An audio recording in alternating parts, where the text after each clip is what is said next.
Hello and good evening. Welcome to the Grolier. This is the fourth reading of this year. My name is Helene Shetu. If everyone can silence their phones right now, that'd be greatly appreciated. Thank you. Gloria Mindock will do the introduction for today. Without further ado, you can come up.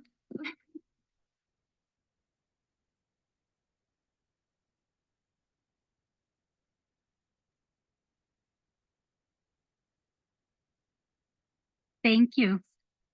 And hi, everybody. It's good to see everyone here tonight, and I'm very excited. I would like to thank James and where is she? The intern, Helen. Yay! Thank you. And to Carol. So I would like to just say a few things about Červená in April will be 20, so I'm very excited about that. And congratulations. Thank you. And we have 4 unique, wonderful writers here tonight and 1 translator, and I'm very excited to introduce them to you. And I wanted to add one other thing. After I read their manuscripts, I just had to publish them, so it's really an honor. Ruth Chad. She radiates positive energy and it's contagious. And I told her I would embarrass her tonight. And her book, In the Absence of Birds, as V.A. Sessling notes, delves beneath the surface of family life, death, and nature. Through her poetry, Ruth draws us in completely. And she did this cover, the photo, and it's of a mural in Colombia. Pardon? It's upside down. Oh, I don't want to see that. Oh, the same thing. Makes no difference. Yes, it does. And a little more about her. She's a psychologist. Her poems have been published in Aurorean, Couple and Family Institute of New England, Constellations, Ibbetson, Lilly Poetry Review, just to name a few. She was nominated for a Pushcart Prize, and her chapbook, The Sound of Angels, was also published by Červená Barva Press in 2017. Next is Michael McInnis. He works in construction, but his true talent lies in woodworking. He creates stunning pieces. I own a beautiful cutting board that he has done. And also on Facebook, I saw an absolutely gorgeous table desk that you made. It's so beautiful. I want one. And so it's really breathtaking. And he's co-founder and publisher of Nix's Mate, alongside with Annie Pluto, who's here tonight. Besides gorgeous books, they publish a magazine and broadsides. Michael is no stranger to the world of publishing. He also founded Primal Plunge, Boston's only bookstore dedicated to zines, underground culture, and small press literature. His poetry and fiction have appeared in numerous journals, including Cream City Review, Oxford Magazine, and Yellow Chair Review, and many others. He is the author of Hitchhiking Beatitudes and Smoky of the Migraines, both published by Nix's Mate. It is an honor to publish Secret Histories. Quoting part of a blurb by Jennifer Martelli, she notes, "This is a strange travelogue of infidelities, sex, women, tattoos, and mental illness. I was left breathless by the end of Secret Histories as I've fallen off the edge of the world." And let me show you that book. And here is Michael's book, and Michael did the cover.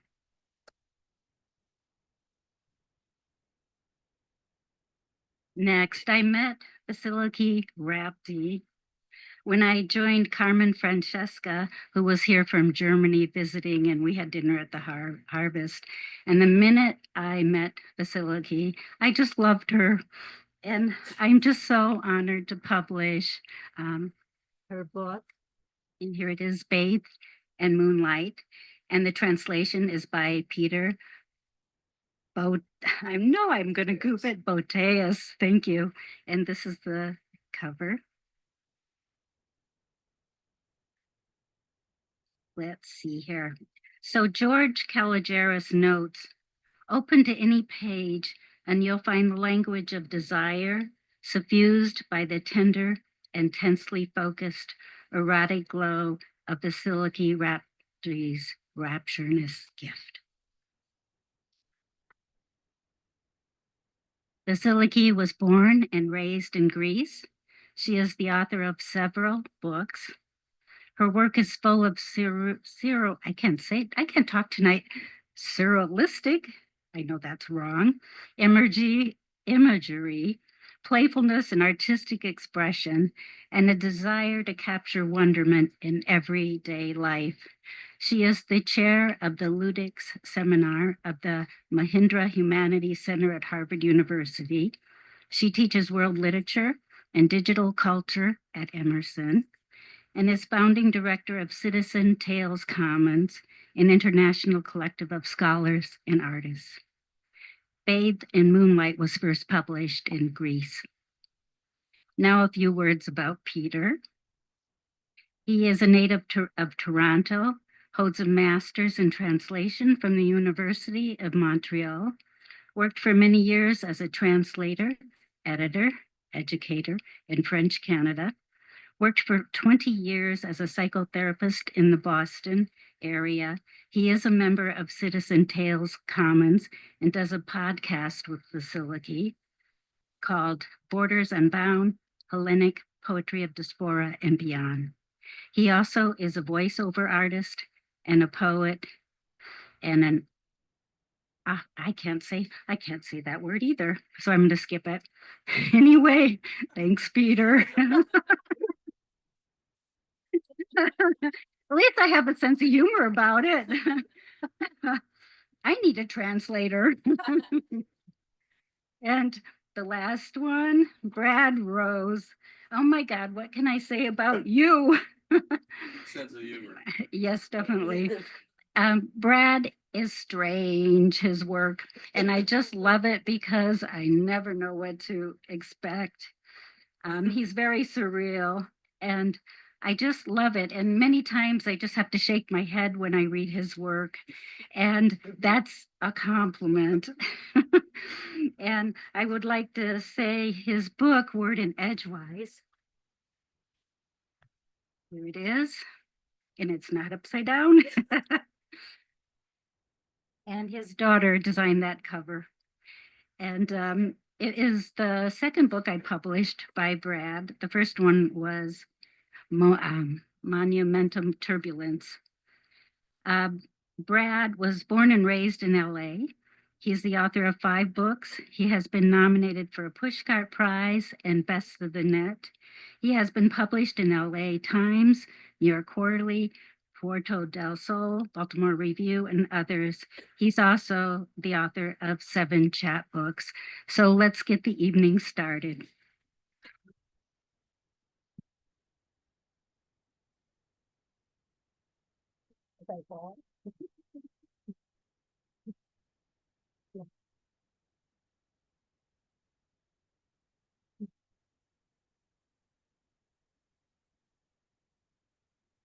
Thank you, Gloria, very much. And thank you to Grolier for having us offer. So I'm going to start by reading some poems from the first section of my book, which is called Days of My Mother. Wind chimes. Wind chimes we bought in Maine near the sea, where we went to escape. A compass on a chain, a gold disc to catch the wind and rain, a painted indigo bell. I do not understand this music, amorphous and celestial. This poem I wrote for my mother, among many others in here. If I had wings. 1. I walk low on a black road, close to the wet, yellow leaves, to the scent of regret. I slip on hard memories, curse their fame, avoid 1,000 eyes, my feet going anywhere that isn't hell. 2. Above me, wild birds, high on warm wind, angels on the horizon. If I had wings, I would have risen early with the birds, easy lift off the lake. I would have taken you with me into blue light.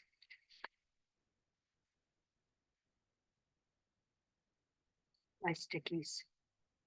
This is another poem I wrote for my mother. If only. When there is a full moon or a harvest moon, yellow and mottled. When there is a sliver of moon, sharp as a silver knife, a shard of white light cast out into the night. When the grass is yellow, rusting, when leaves turn over and the grapevines wither. When the sun is low and wan, or when it scorches the earth, when it is eclipsed and the earth goes black. Long after her death, I will wish that my mother had been freed from the yellow walls of our old split level, that she could have walked calmly away from the turquoise kitchen, apron trailing behind her in the grass, that she could have walked calmly away into the moonrise and left a path for me. This is a poem I wrote again while I was with my mother right before she died. It just has a date, December 2nd. Today I search for your eyes. You were silent when I said my name, the name you bequeathed me from your mother. You were fragile, a brittle eggshell. You could hold a world in your white orb, 7,000 pores letting in the air. You have carried me, and now I am your history. I heard your voice when I was still a part of you, your amniotic fluid feeding me. Now I feed you, a tiny bird sipping from a silver spoon, the simple soup I made for you, my offering. February 14th. I cried when I dropped the teacup, robin's egg blue, shattered shards of china on my kitchen floor. It was yours. This poem is the title poem of the book. In the absence of birds, Bryce Canyon, Utah. There is an unnatural quiet between the bleached stones. White light leaks into cracks, not even a scrabble of weightless claws on the sandstone cliffs. Clouds empty of beak and wing, feather and claw, only shadows, apparitions, dying in fluid flight, blown by the wind, carried up and over the world, the birds have betrayed. Silence in the forest of pinyon and fir, mourning on the mountain. And this one speaks for itself. Post-surgery blues. Sack of brittle bones rattling down the stairs, hugging the railing. Attempt after attempt to grasp with a frozen hand. I can hardly hold a pen now. I can't play the black keys, can't play the blues. We are one now, the hurt, the hobbled, the downcast, the disabled. We are each other's witness, each other's shadow. This is called Ice After a Storm, written during a crazy ice storm we had in Boston. Ice after a storm envelops everything. Brittle glass, slender, slick branches bred together. They know they're rattling, chattering like magpies, interlaced. They lie across white air, a silver black abstract. I shudder in chill, crusty morning, awed by the cold fist of sun and how small I am, standing here under the great loud beaches like a girl in the circus crowd, the wild universe whirling around me. And this was a poem from the pandemic. Life in the pandemic. 100 sparrows gather in the firs, flutter against each other, feathers bronze, umber. Their chatter fills the lilac sky. I long to join them, but I am alone. For now, this is all there is. And this is a poem I wrote when I worked in a psychiatric hospital some time ago on the eating disorders unit. When she enters, thin as an eggshell, only dust is disturbed, floating on a slim raft of sunlight. I knock on her hard shell, searching for light in the dark hollows of her bones. Her pulse is slowing down. Cold begins to settle, making a home in her porous bones, in her empty house. Humanity legally challenged. She stopped to give them warmth, water, to dispel fear. They are just kids. Along the black top, cactus grows tall, erect, dagger spines, border guards, dogs. She said they were lost. She went to be their eyes, to shield, to guide. She stopped so they could rest. Arid soil and drought, water so low, dripping slow. She stopped to wipe away the dust on their eyelids, the dust in their dry mouths. She stopped to heal. White dust covers the window of a cruiser taken in cuffs. Like wraiths, they disappeared into the cold desert night. This is a sort of nature climate change poem. This simple plum, Prunus domestica. In my hands, the goddess of plums, peel taut, pulled tight as a drum, purple of dusk's dome, peeling back the cover on crimson flesh. Summer's shameless striptease, loosening fibers, binding pulp to skin, sweet sap running down my chin. This simple plum has come from summer dust, from humble hands. I hold its succulence, offering of the sun, of the rain, as if the air were not thinning, as if the rivers were not flooding, and we could be here forever with the plum tree, delivering fruit to the barrel.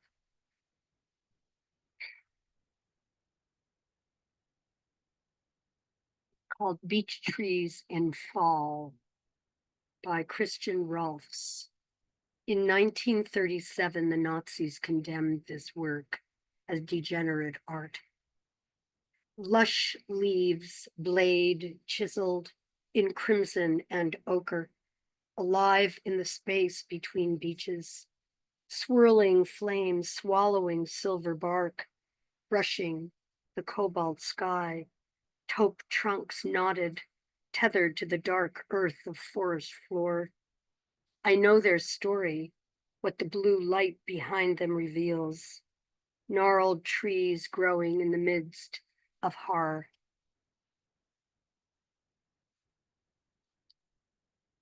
This was a haiku for my children. Haiku in August. Rain barrel empty, no grapes on the wooden trellis. Where are my children? These are two poems, one from my point of view and one from the fetus's point of view. A Mother's Journey.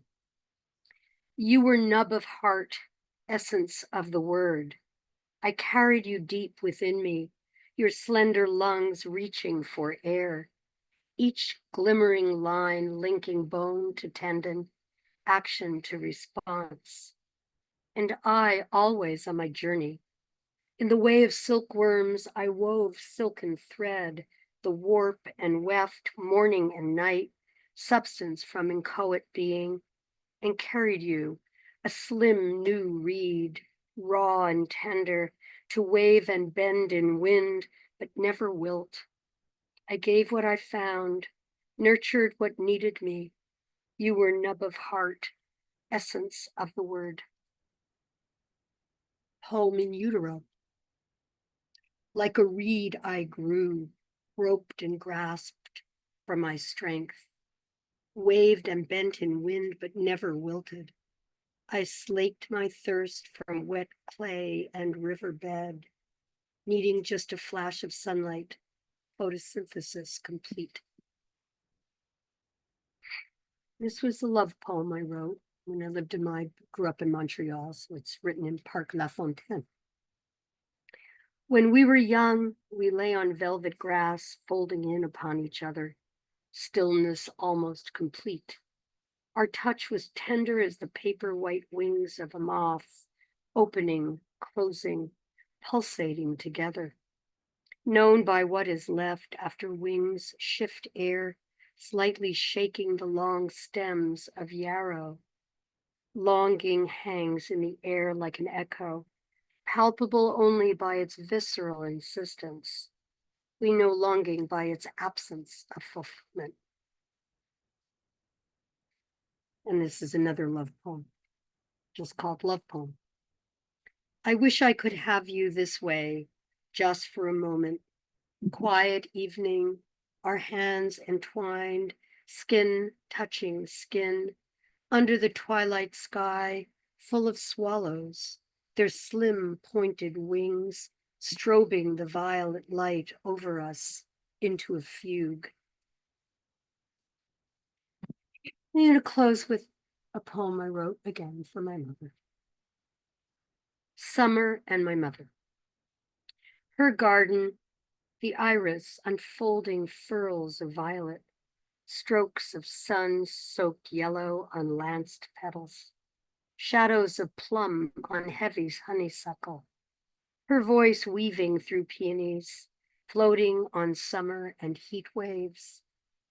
I plant the shoots, pack dark soil around the roots.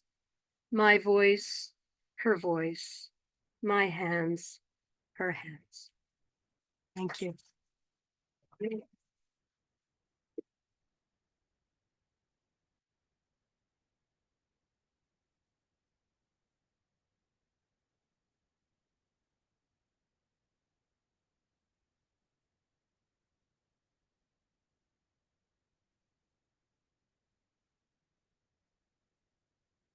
Good evening and welcome. We're delighted to be here tonight with you, and we would like to thank James and Gloria.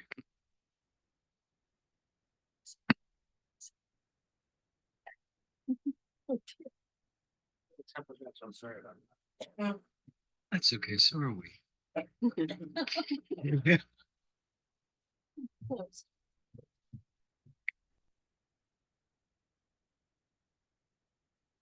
Wonderful. Thank you. The poems we'll share this evening are from our recent collection, which Gloria mentioned, Bathed in Moonlight, published by Červená Barva Press in 2023, which is an expanded version of the original Greek edition published in Athens in 2021, and published by Melanie Press. And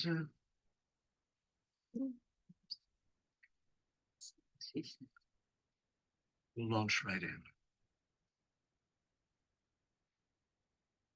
Song of seashells. Seashells, hands, fingers, and fingernails. Libations of mermen offered for the souls of unseen sailors in the depths of the sea. Drummers of the deep, raise your tridents and disquiet the waves. Amplify the cacophony that carries on in the ocean's abyss. Dancing with Pan. A woman alone beside a fishing net, left by a river lad, counts the birds taking flight from the shore.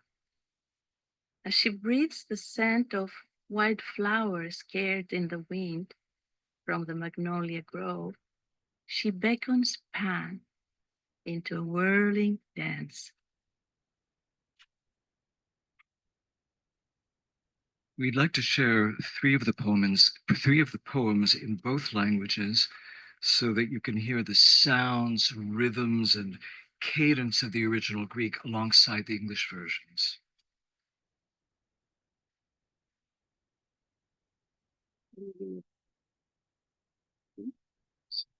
The next poem we're going to read was also translated by Peter into Spanish, so that will be a small bonus tonight as well.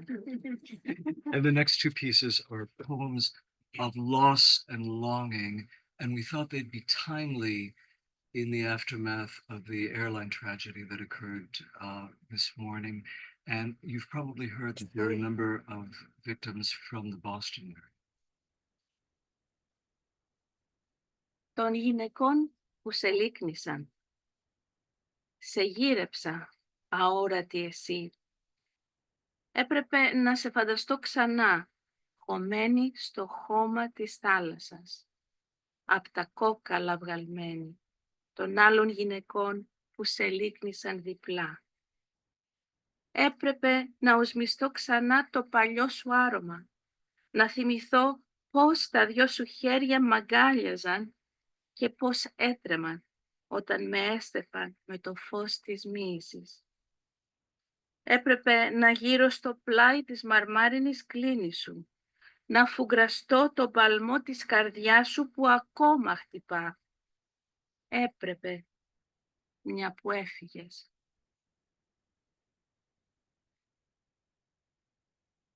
On the women who nurtured you, I searched for you, an invisible you. I had to unearth you from the seabed, from the bones of the other women who rocked you in tandem. I had to inhale again your timeless scent and feel again how your arms embraced me, how they trembled as they crowned me with the light of initiation. I had to lean by your bed of marble to listen to your pulsing heart, which beats still. I had to, once you'd left.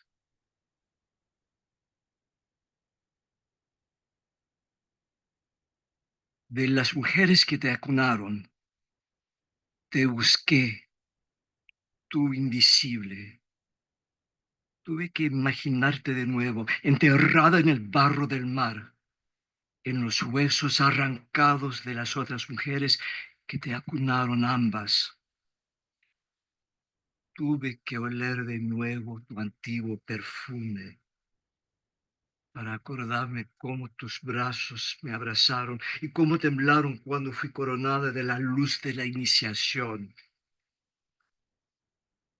Tuve que apoyarme al lado de tu cama de mármol para escuchar el pulso de tu corazón que sigue latiendo. Tuve que, una vez que te fuiste,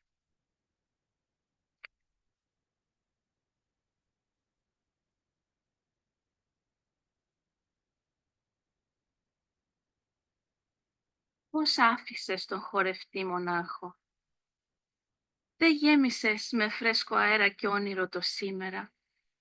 Συ που γύρευες στα βότσαλα την νοσταλγία του παρελθόντος. Συ που μύριζες τον αιώνιο νάρκισσο στα ουρανογιάλια. Συ που έδραξες τα πρώτα Ιούλια του Μάη. Συ που χάζευες τα βότσαλα της κλεμμένης ομορφιάς. Πώς δεν γύρισες, εκάβη του γυαλού. Συ που συνέδραμες στον ωραίο κύκλο των κοριτσιών, των αγοριών που έμπαιναν στην πλάνη, στην άκρη της πλανεμένης τους νεότητας. Πώς άφησες τον χορευτή μονάχο, πες μου.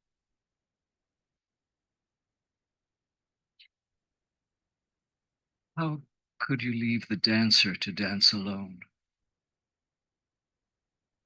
You sent no dreams or fresh air into today. You who sought nostalgia in pebbles on the shore, you who sensed the scent of timeless narcissus on sky glass, you who plucked the very first violets of May You who frolicked among the pebbles in all their stolen splendor. Hecuba of the sea, how did you fail to return? You who led the comely circle of maidens and the lads who entered the illusion on the edge of youth's folly. Tell me, how could you leave the dancer to dance alone? And the next poem is the title of my collection in Greek. Η λεπτέστητη λέδη μου. Ενώ βάδιζα προς τον πόλεμο, το βλέμμα σου ράγισε τη σιωπή χιλιατηρίδων. Ο τρόπος ο δικός σου έχει φωλιάσει στο μυαλό μου. Η ματιά σου, ο κόσμος μου όλος. My very fine lady, as I set off to war, your gaze fractures the silence of millennia. This manner of yours nests in my mind. Your eyes, my entire world.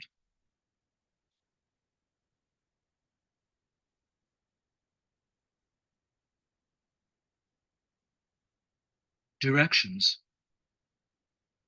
A desolate wind blows on Plum Island. When you left, were the beach plums in bloom? Was it then that people radiated with joy? When our homes still treasured love and laughter? That wisp of a lady you once courted never left. She is still there, maneuvering the halyard of the raging wind that will bring you back.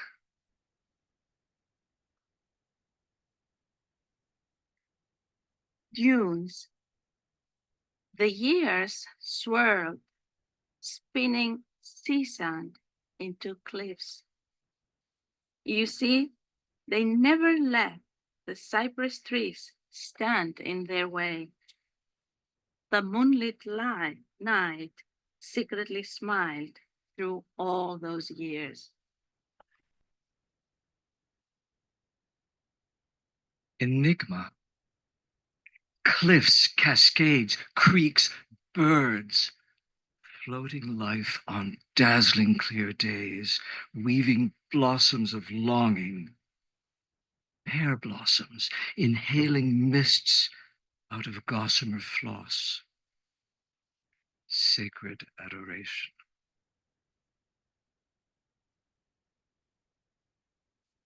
Perpetual perseverance.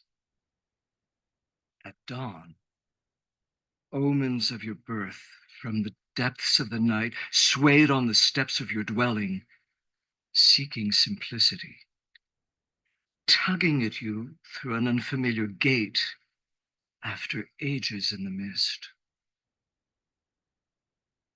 You were cast among myriad multicolored peacocks so that you might learn the skill of perseverance. Dragged out, freed after eons, flung, whirling into the embrace of the moon.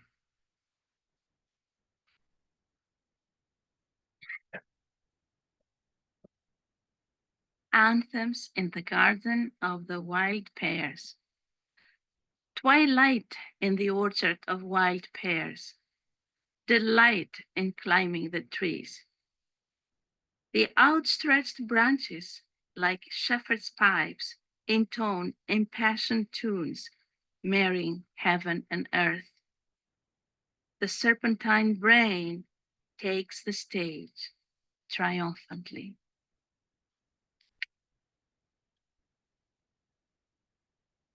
Elephant moon. I sing of the fragrant waters beneath the veils and the tugboats of hopes and fears. Through an ethereal gateway, the light carries an echo of a vernal breeze from very far away. My head in a dream weaves waterfalls, hills and knolls from strands of hair, nests and spider webs. At night, the underground streams have diaphanous demands. In a mirror reflection, a goblet of ruby red wine seeps into the bones of the elephant moon.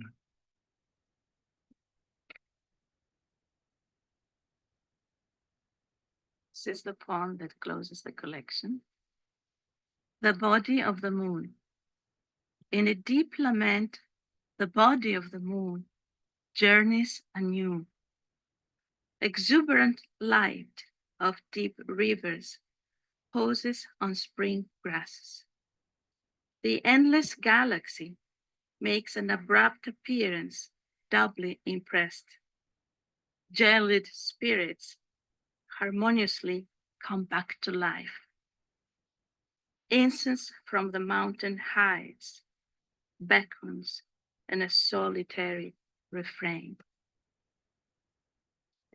And we'd like to close with one final poem from Vassiliki's previous collection, published by Dean Papadimitriou at Somerset Hall Press, Translatorium. In Greek first. Sapphikon. Psst, psst, psst. Τα φτερά σου, λιμπελούλα, μου κόβουν την ανάσα. Μικρή σιρήνα, λάμια, γιαξίνη, σαγίνη, λαγίνη. Σε ελληνιάζομαι για σε. Βιάζομαι τώρα που...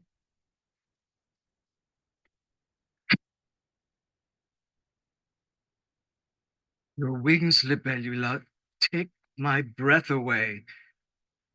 Little siren, Lamia, Yakshini, seductive, Chuck.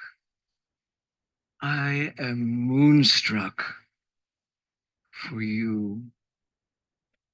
I am eager now that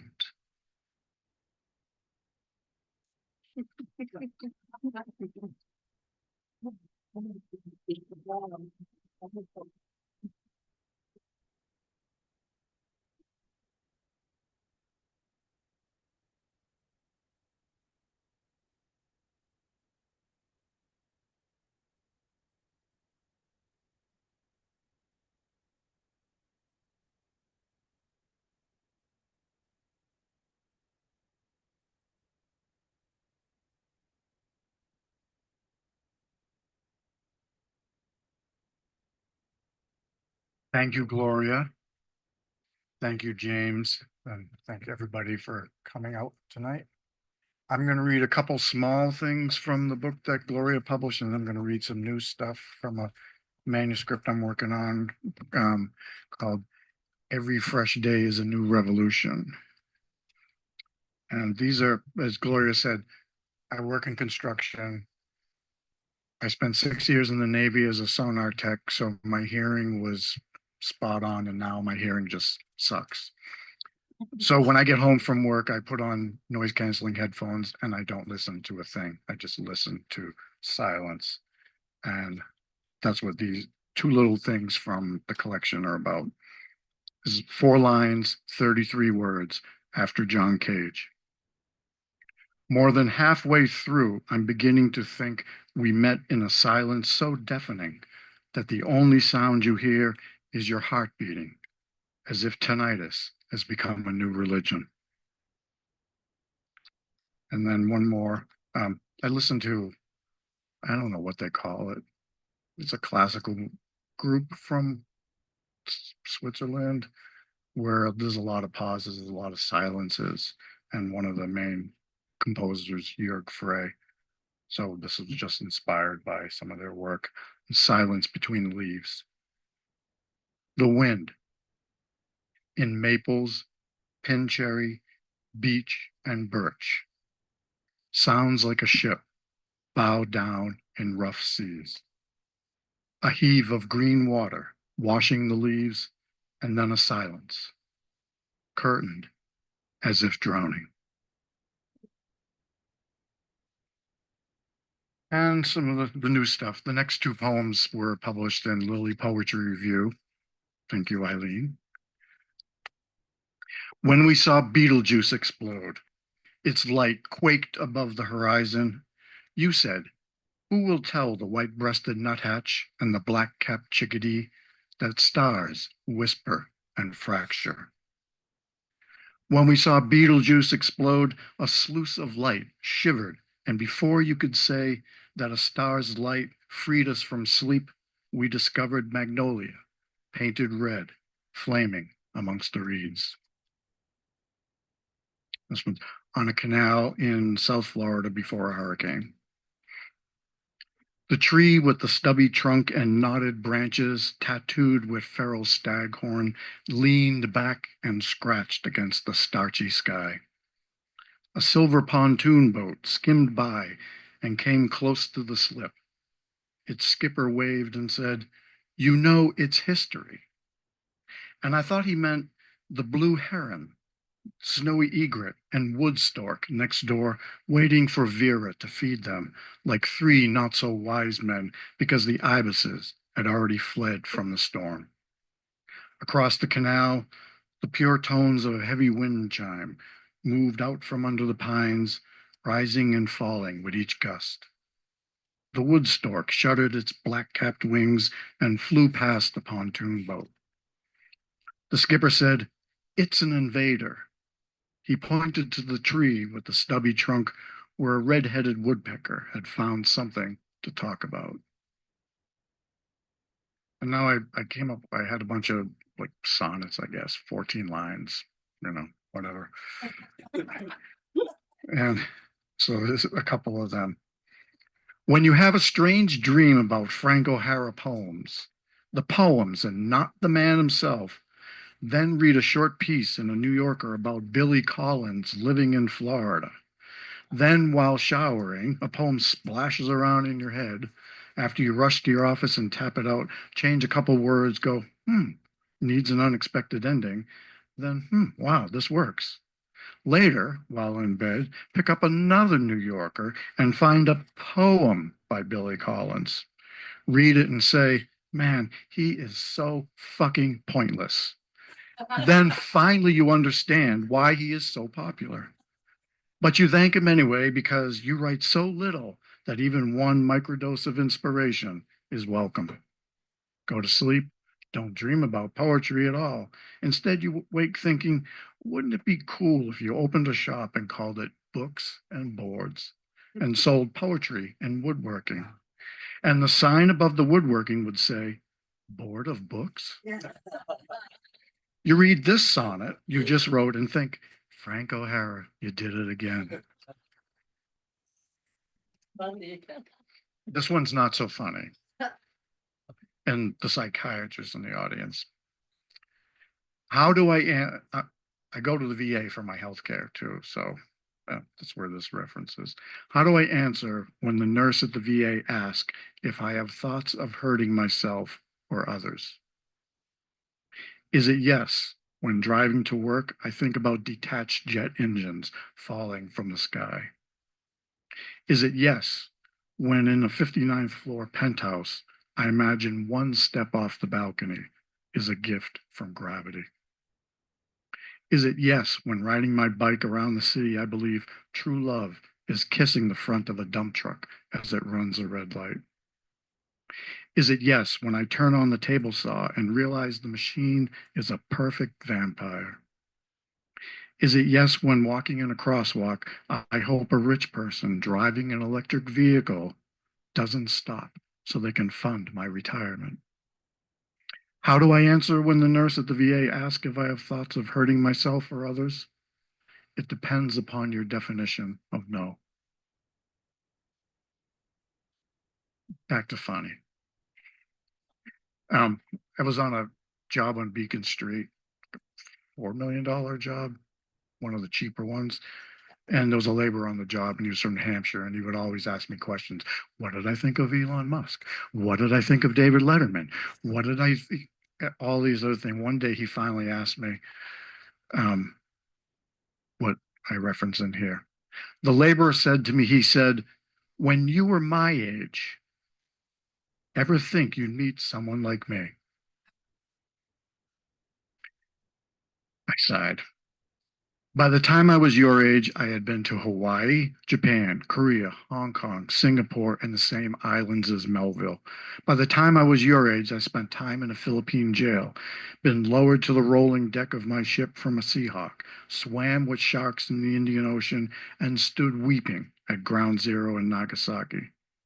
In Australia, I helped a Holocaust survivor after she fell down on my ship and gashed her forehead. By the time I was your age, I had been thrown off the back of a friend's motorcycle on the 405, thumbed from San Diego to Newfoundland, and published a punk rock zine. By the time I was your age, I had consorted with prostitutes, drug addicts, and thieves, and had been a prostitute, drug addict, and thief. By the time I was your age, I had seen sheet lightning skitter across the Subic Bay sky as if one of my migraines had metastasized. By the time I was your age, I had seen attack ships on fire off the shoulder of Orion. But maybe,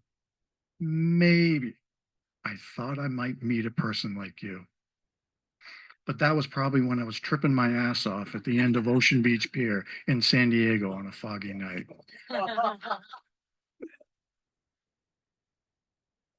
So another Navy poem. This has a epigraph from Ferlinghetti, another person who in the Navy, poet, ran a bookstore like I did, publisher, if only I could be Lawrence Ferlinghetti. We have lingered in the chambers of the sea. This is called The Recruiter Said. The recruiter said I would be able to write poetry on a ship sitting on a chalk. The recruiter said I could get some words down, some words that might be good, sitting on that chalk on the fantail, even though I might be stifled by discipline and regimentation and salt-encrusted rails and turnbuckles that cans of Neverdull can never fully clean. The recruiter said I would come to love the smell of Neverdull and salt and oil and grease and jet fuel. The recruiter said I would find poetry in salt-encrusted slabs of lukewarm meat and water that always tastes gritty. The recruiter said I could write poetry sitting on that painted black chalk while everything else on the ship is 3 shades of gray and a yellow that does not exist in nature, just monotony. The recruiter said if I could find the time between watches of 4 hours on, 4 hours off, 6 hours off, and if I'm lucky, then I could write poetry, but I'd have to be high on amphetamines. And when I finally slept in my 6-foot by 2-foot rack, shrouded in the itchy security blanket of asbestos-wrapped pipes, then, the recruiter said, I'd find poetry even in that. There's poetry on a warship where you can find it. The recruiter said I would be inspired by walks on my 400-foot frigate, up the port passageway and down the starboard side and around the captain's gig and the motor whaleboat and back up to the forecastle, because, the recruiter said, I could find inspiration for poetry not just sitting on that chalk on the fantail. The recruiter said no matter where I was out on deck, watching the sunset and the moon rise at the same time would be all the poetry I would ever need or want. And now, in my quiet life, with all my plans turned tidal, I can say the recruiter was wrong. And not just because most sunsets on the ocean are pretty boring, but because when I got to my ship, when I finally sat on that chalk where the recruiter said I could write poetry, I couldn't write a thing. Instead, I saw black skies and 35-foot waves. I saw shades of wondrous blue skimmed over by the thick gray arms of waterspouts under cloudless skies. I saw the ocean as a mother, a monster, a lover. I saw the sky on fire in the Persian Gulf and the hard-packed snow of Kamchatka. I chased Soviet submarines and white whales and rescued boat people and watched sharks tear apart shipmates. I saw sunsets and sunrises on both sides of the equator throughout the Indian and Pacific Oceans. And only now, 40 years later, can I get any poetry out of the ocean, because it never shows the same face twice, never rests during the day or night, and the horizon is always just out of reach. The recruiter had one last lie, one more sea story. The recruiter said if I ever actually steamed to the horizon before the world turned and the ocean splashed across the face of the planet as if all the sea monsters had swum to one side of the globe and drowned the land for the final time, then that, the recruiter said, that would be inspiring, that would be poetry, and I'd have to get a few words down as my frigate went pitch-poling off the edge of the world. I'm going to close out with a brand new one. Is that a reading series in Weymouth hosted by Gloria Monahan when Jennifer Martelli was one of the features, and she talked about living in Cambridge in the 90s when there was a big thing about angels at the time. And I was like, oh, I lived in Cambridge in the 90s too. I lived in Central Square. This one's called The Angels of Cambridge for Jennifer Martelli. When I lived in a rent control apartment in Cambridge, the neighbors upstairs saw angels. Maybe they had just watched Wings of Desire or Touched by an Angel. Maybe they saw angels on the cover of Time magazine or intervening in tragedy or inside the old North Church protecting people from trauma. The first time I was hit by a car while riding my bike, I looked up and saw a woman drive by, stop her car, and look over at me. Our eyes met and she nodded her head. I nodded back. She drove off. She was a brunette. The second time I was hit by a car while riding my bike, I looked up and saw a blonde woman drive by, stop her car, and look over at me. Our eyes met, and she nodded her head. I nodded back. She drove off. When I told this story to a coworker, she said, those two women were my guardian angels. There were angels living downstairs, and once a month, after they passed out, the pork roast in the oven burned as if it was some kind of human sacrifice. It smelled like flesh, like the smell in Alongapo City when the power went out, and I saw a saint crucified on the wires, white phosphorus tattooing his eyes. On their front door, the angels who lived downstairs had hung a picture of St. Anthony with a pig up by its side. I never saw the angels, even after the fire department came, even after St. Florian had come to admonish the angels for burning the pork roast. The next day I asked the neighbor upstairs if they had smelled the burnt flesh. No, I slept out on my back porch. It was warm, and I could feel angels coming down the breezeway. But there was gunfire, and a young angel stumbled and fell and got up and kept running toward the street, toward the church on the corner. But there were still other angels waiting for him. I heard more gunfire and then sirens until it seemed all angels spoke in a tongue of fire and ambulance siren.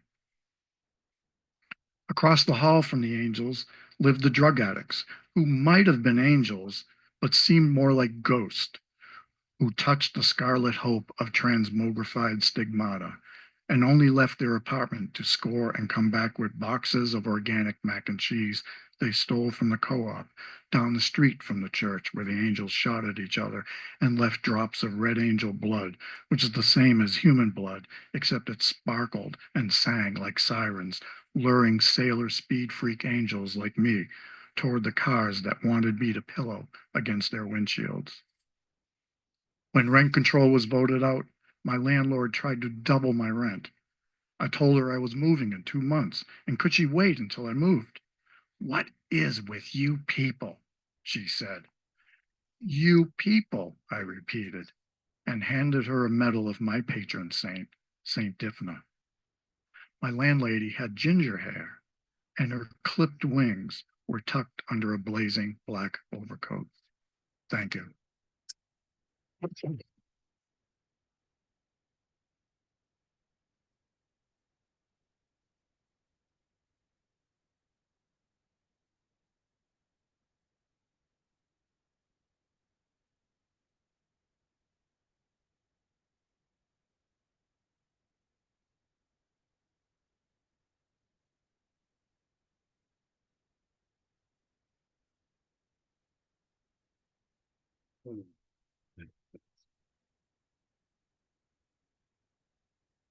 Yeah. Slow.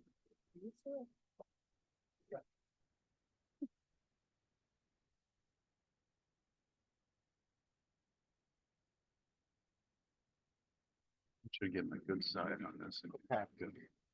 Yes, sir. Thank you. Thanks, James. Well, this is going to be impossible to follow. Thank you, Martin. Well, thank you. I appreciate that. I'm going to read 10 pieces. They're one paragraph each. They're prose poems. They're not about me. First one is demographic. The dead are busy dancing, although looks can be deceiving. To play it safe, I'm bankrolling the opposition. Thanks to my dialect coach, now even the plants understand me. Still, it never hurts to recalibrate your survival instinct. I used to be a genius, but my chromosomes prematurely wore out in the lachrymose airwaves. Instead of repeating the mistakes of the past, I've surrendered my hopes of playing first violin in the orchestra of the absurd. My parole officer assured me that it's easy to spot an unlucky skyscraper, although like sad-eyed clown art, you never want too much of a good thing. Research shows that most people affected by the death penalty are raised in similar zip codes. At first, this seemed funny, but they're not laughing anymore.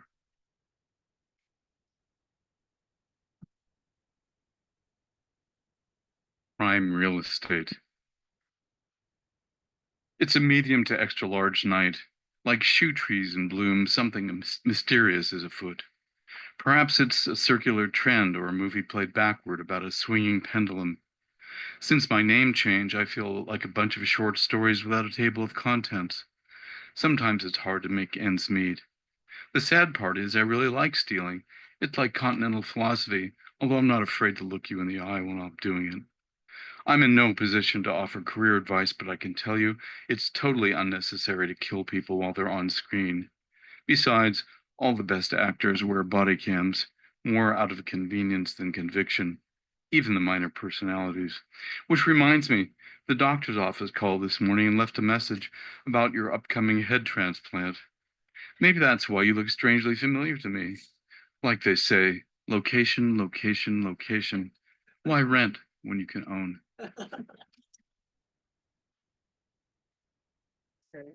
Ants. Tiny feet scurry toward the tunnels of home, like motorists crying and driving. The sky is asleep, the day hourless. If they could speak, I'm sure they would ask, where are all the bachelorettes? But they're carrying little boulders in their jaws the way a lion carries an impala by its broken neck. I wish they would relax. They have so much potential. The unstopping frenzy of their hurried lives, as if they belong somewhere else. It all depends. Admiring the corporality of animals, we're parked in the ghost car. I have an indoor question. How many misspelled thoughts must I have anyway?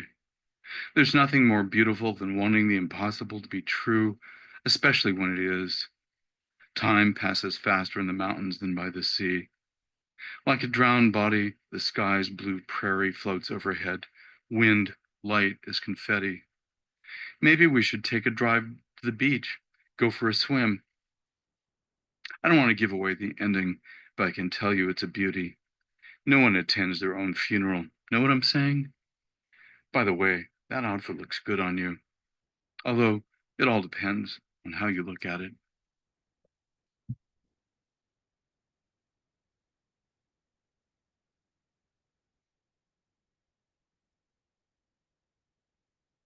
Those poems were from Word in Edgewise, and the following pieces are from a new book.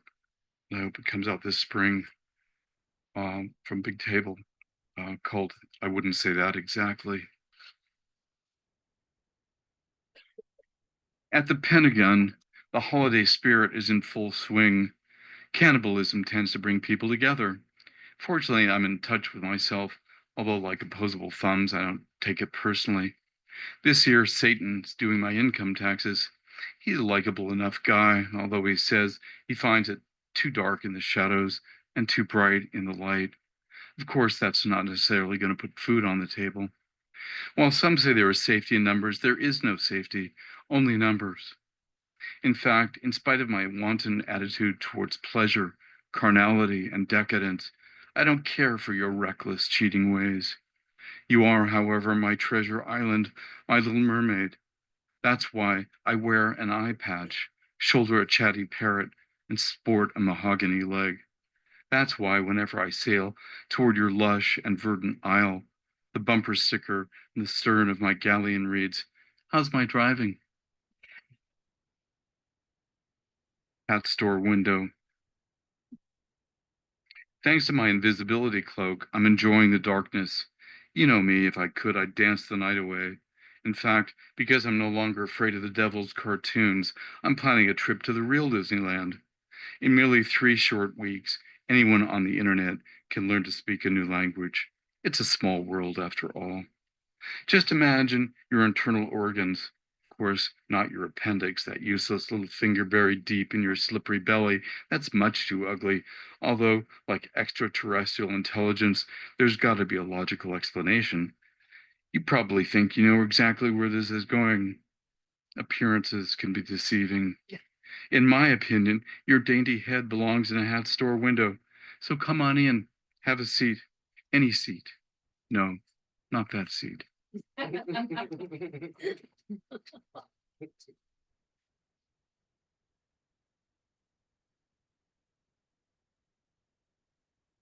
You may have to read these out of order because I yanked through the pages.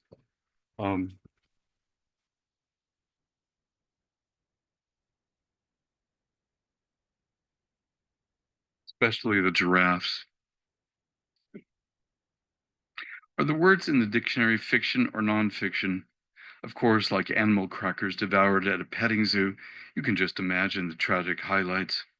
Since that total internet eclipse, I've grown tired of advertising myself to myself. So in the future, I'm only going to write myself handwritten love letters. It's a no-brainer, don't you think? In fact, I'm as smart as I'm ever going to be, and then some. That's why I married my ex-wife twice. So far, the pleasure's all mine, or so she tells me, like being tickled by farm equipment. Meanwhile, at the zoo, the muscular animals cry at the wet cruelty of the torrential weather, especially the giraffes. Their long, lean necks, slender, like a stick of freckled celery, their heads proud and elegant, although the latter tend to snap off, even in the faintest wind.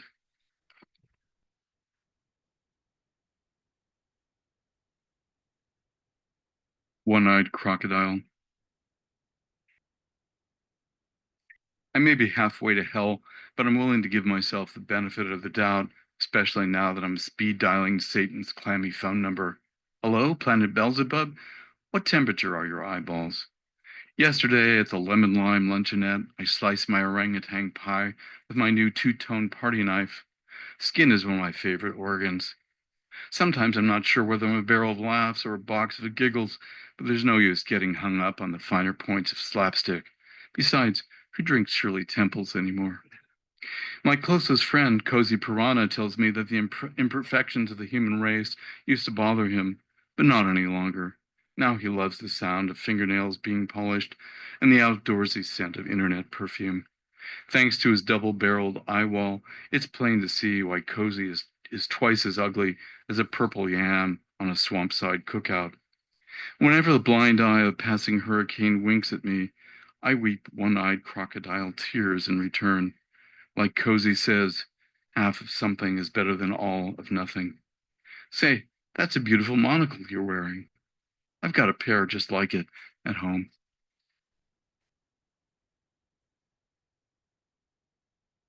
Lucky's Cadillac.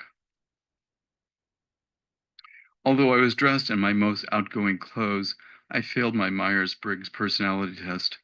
So afterwards, I bought the best unicycle money can buy. It even works in the rain. So far, no suspicion of foul play, although in the Tibetan Book of the Living it warns, carry only as much cash as you're willing to lose. Last week, I forgot to attend my memory workshop, so now I'm making it up to myself by hearing voices in my sleep. I find that it's better if I don't let on. After all, who doesn't want something for nothing? You know how Hegel said, every idea extended into infinity becomes its own opposite? That's why I like to borrow Lucky's fire engine red Cadillac. No matter how high I turn up the air conditioning, sure enough, that damn car is still built to burn. Yeah. And the last piece, which is 3 sentences, is called Shark. Yesterday at the beach, it was so peaceful and soothing, like a dream, that I nearly forgot where I was, at least until all the splashing and flailing began.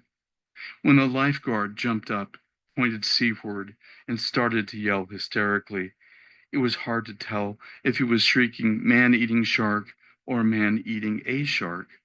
Fortunately, after I got out of the icy water and dried off, my jaws only hurt for a little while. Thank you.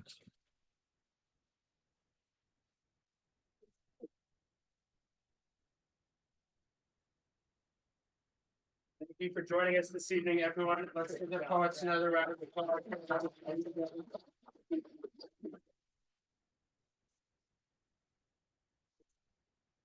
And thank you to Gloria for the work of productions and curating this wonderful lineup and publishing these beautiful books. Thank you. We have some books for sale. Poets will be signing books. Thank you all for coming. If you all please put your chairs up against one of the walls, we'd be very grateful. Thank you. Thank you, James. Beautiful, Brad. Thanks. While you're all here, can we get a photo? Sure. Let's do it. Who do you want us? You know, Hi. either over there or over here. Over here? Yeah, let's do Okay. it here. Where are we doing it? Over here. Okay.